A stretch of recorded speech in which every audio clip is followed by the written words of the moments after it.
Court does call the case of the people versus Barrage Scott. Please, Judge. Court shall feast on behalf of Mr. Barrage Scott, who is approaching the podium. Mr. Scott, please state your name for the record. Rise Dante Scott, sir. How you doing, Barrage? All right, just glad to see my family in here. That's all. Thank you, Judge. Been here every time for you. Yeah. All right. Thank you, Judge. I believe this is a competency review. My understanding is that we do have a report. Scott is competent, Your Honor. Yes. We stipulate that, Your Honor. And the people? But also stipulate the defendant's comment. All right. The court, having reviewed the report, would find that the defendant is competent to stand trial. The defendant can understand the nature and objects of the proceedings against him and can rationally assist in his defense. Therefore, the defendant is found competent. Judge, I'll be asking this might be set for a PCC, and Mr. Scott would like me to address bond as possible. All right. Probable cause conference will be set for July 10th, 2025, 9 a.m. Thank you, Judge. I've had a chance to talk to Mr. Scott about the situation, and I've relayed to him how serious of a charge he is facing. Mr. Scott is still asking that I seek a personal bond from on this case, Your Honor. Although the court does see that Mr. Scott is competent, Mr. Scott does indicate that he suffers from a variety of mental health conditions. He indicates that he would love to get this situation resolved. He would love to see his prosecutor's office potentially offer him a mental health court resolution. He says that he's not going to run from this situation. He has family support. He indicates that his mental state is in a much better place now than it was at the time of this alleged event. He indicates that he has a grandmother who is involved in his life and who will help make sure he attends any and all court dates. He indicates he will go to any outpatient or inpatient treatment that the court does require. He also has no objection to being on a tether. He indicates he's willing to just address everything that's going on in his life, Your Honor, that he will not be a problem for Your Honor should the court release him. He's asking that Your Honor consider a reduction in bond or a potential personal bond. But again, I have relayed to him how serious of a charge he's facing. But I believe that's what you want me to argue. Anything else?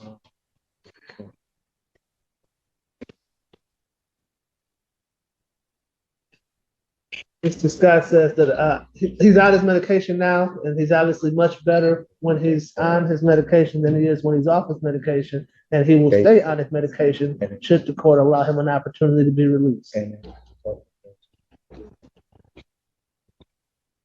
And that the nurses in the jail have upped his medication in certain areas and have him on a shot and a pill form. Yes. And so his mental mind frame is in a better place, and he will do anything and everything the court asks that he's asking for potential release.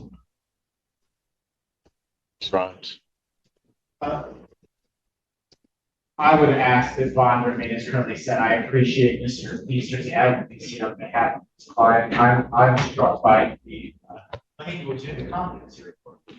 Mr. Scott affected a volitionally uncooperative response out during the evaluation process and attempted to feign legal knowledge, memory deficits, and symptoms of severe. Candidly, if you're uncooperative in the underlying competency evaluation, given his criminal history and the facts of this case, I believe that he is a danger to the community and as Nothing further, Judge. All right. I am going to deny the defendant's request for a bond reduction in this case. I think the bond is set appropriately. I would further indicate that Mr. Scott's been appearing before this court for quite some time on various matters, and typically I can let Mr. Scott out of custody, he may come back in, but usually for minor things. Mr. Scott was in custody. I took a chance, released him. He did not make it a week before this came up, Mr. Scott was, well, I'm not gonna take that chance again, especially since it's You understand what he's saying a to you? violent case. Hold on, do you understand what he said to you?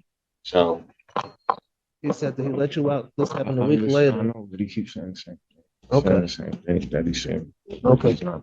I believe Mr. Scott wants to address you directly, Your Honor, if you don't. go ahead, Mr. Scott. Listen, Mr. Simpson, I know you kind of keep, going back in the past, right? But this is my life. You know what I'm saying? My grandma's here, my family's here. People are making me look bad. Even a competency hearing, they're making me look bad. I answered everything what I was supposed to answer the right way, and the prosecutor is saying I was I wasn't cooperating the correct way, and I was. It seems like I had to take 2 competency tests. And the first one, he just said what he wanted to say. I'm asking if you release me today, because I got to go see Slay today. They said if I do get released, they're going to follow the same recommendations you will follow if they put me on tether, if they put me in. You never put me in no classes. You never ever put me in no classes or try to do anything like that. I want my days to be filled. If I'm on tether and I have a curfew, I want my days to be filled. I be with my auntie, stuff like that. I go to classes. I go to Don Farms. I need this. I need help. I have a drug problem. I never addressed it like this. But after my sister died last year, she died. She had passed away at 23. I went crazy. I didn't understand half of the things. She had heart failure. It's my grandma. She's 70 years old, something like that.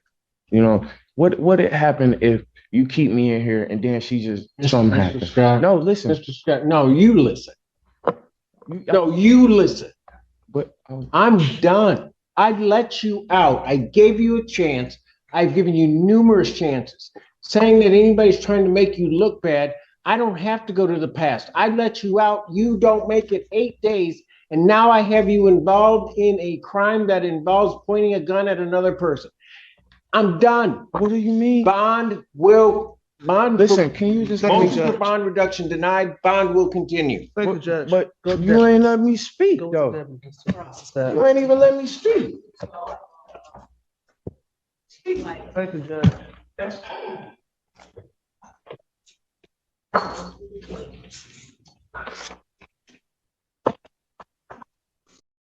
When we step back and look at this hearing as a whole, it reveals one of the most difficult tightropes any judge has to walk, the line between compassion and caution.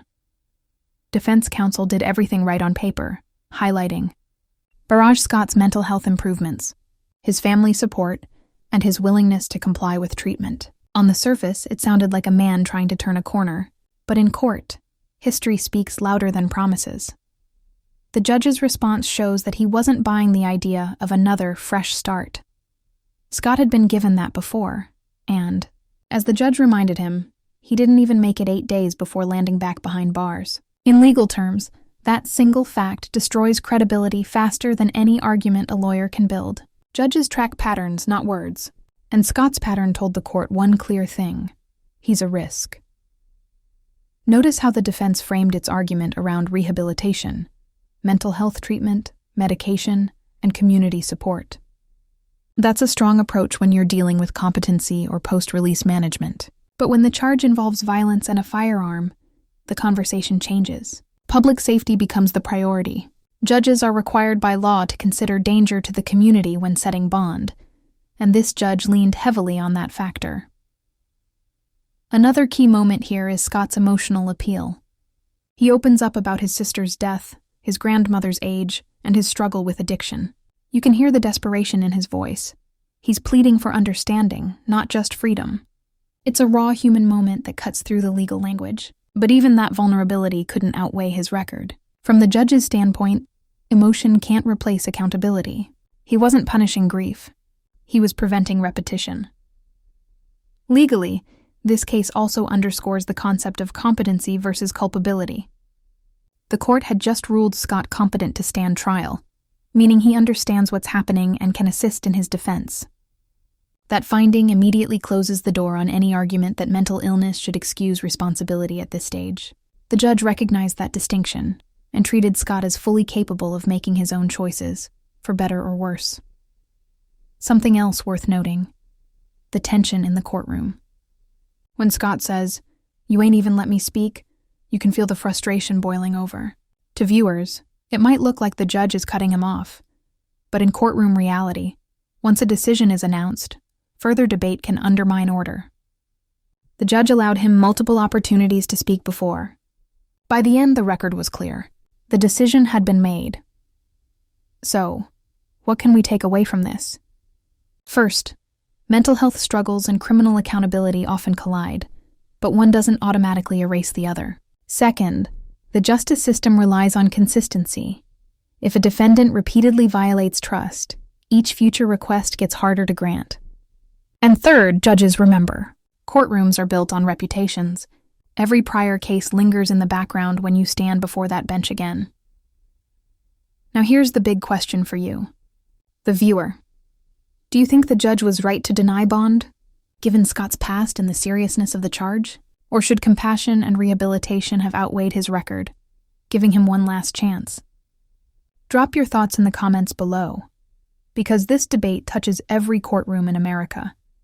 How many chances should someone get before the court finally says, enough? In the end, Judge Simpson's ruling was firm but measured. He acknowledged the progress, recognized the pain, yet prioritized community safety. Whether you agree or not, it's a decision that reflects the constant balancing act between mercy and responsibility. If you found this case as shocking as we did, make sure to hit that like button, share your thoughts in the comments, and don't forget to subscribe for more jaw-dropping courtroom breakdowns and real-life justice moments that show exactly how high the stakes can be inside those four walls.